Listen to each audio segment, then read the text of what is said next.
Miss Slippery Part 2. The bell had already rung when I reached the school. The teacher was in the classroom. I sought permission to enter.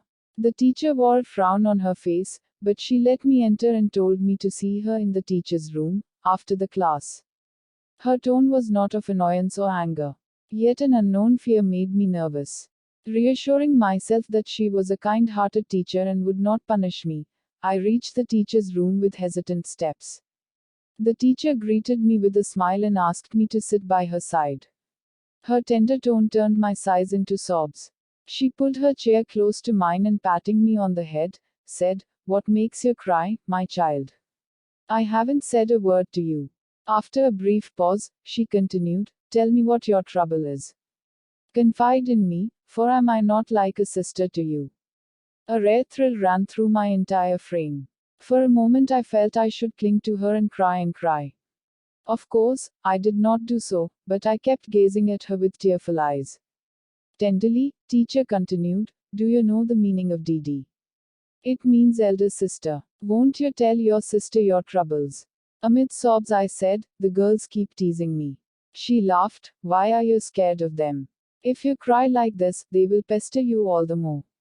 So ignore them. Who is your friend?" I shook my head and teacher smiled.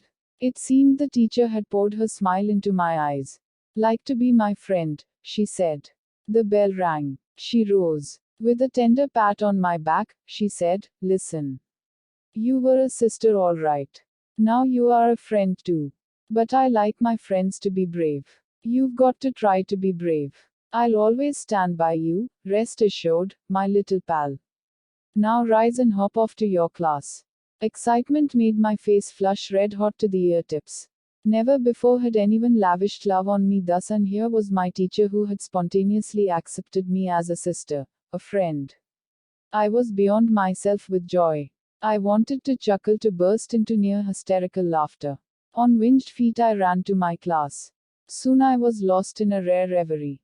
I forgot that I was sitting in a class of wild girls whose prime pastime was teasing me.